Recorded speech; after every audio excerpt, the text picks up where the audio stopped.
بسم اللہ الرحمن الرحیم۔ سریۃ العنبر میں فقر کی حالت۔ نبی اکرم صلی اللہ علیہ وسلم نے رجب سن 8 ہجری میں سمندر کے کنارے ایک لشکر 300 آدمیوں کا، جن پر حضرت ابو عبیدہ رضی اللہ تعالی عنہ امیر بنائے گئے تھے، بھیجا۔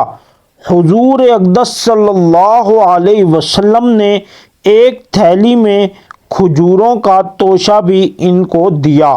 15 روز ان حضرات کا وہاں قیام رہا اور توشہ ختم ہو گیا۔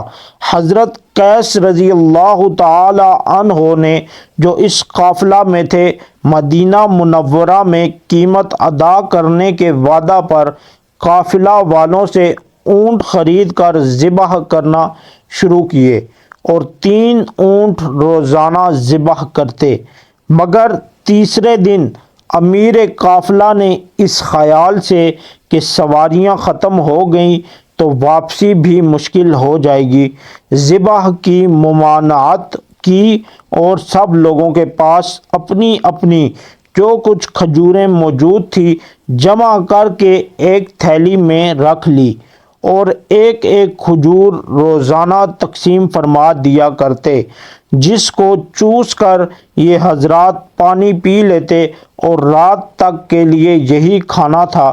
کہنے کو مختصر سی بات ہے، مگر لڑائی کے موقع پر جب کہ قوت اور طاقت کی بھی ضرورت ہو، ایک کھجور پر دن بھر گزار دینا دل و جگر کی بات ہے۔ چنانچہ حضرت جابر رضی اللہ تعالی عنہ نے جب یہ قصہ لوگوں کو حضور صلی اللہ علیہ وسلم کے بعد سنایا تو ایک شاگرد نے عرض کیا کہ حضرت، ایک کھجور کیا کام دیتی ہوگی؟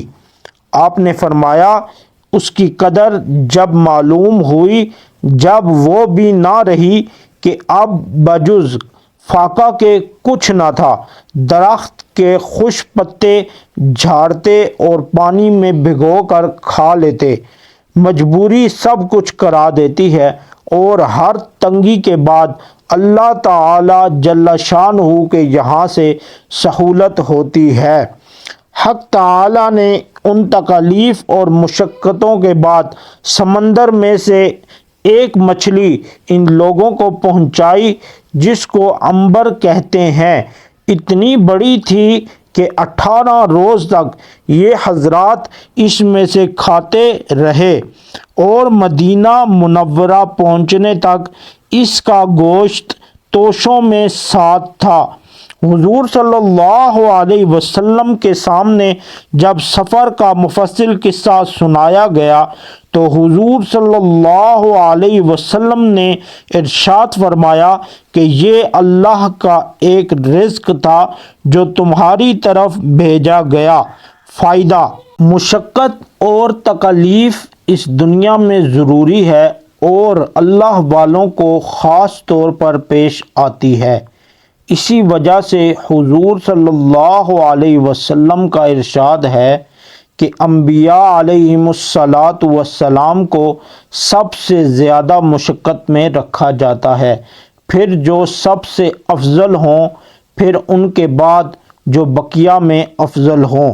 آدمی کی آزمائش اس کی دینی حیثیت کے موافق ہوتی ہے اور ہر مشقت کے بعد اللہ کی طرف سے اس کے لطف و فضل سے سہولت بھی عطا ہوتی ہے۔ یہ بھی غور کیا کریں کہ ہمارے بڑوں پر کیا کیا گزر چکا اور یہ سب دین ہی کی خاطر تھا۔ اس دین کے پھیلانے میں جس کو آج ہم اپنے ہاتھوں سے کھو رہے ہیں، ان حضرات نے فاقے کیے، پتے چابے، اپنے خون بہائے اور اس کو پھیلایا، جس کو ہم آج باقی بھی نہیں رکھ سکتے۔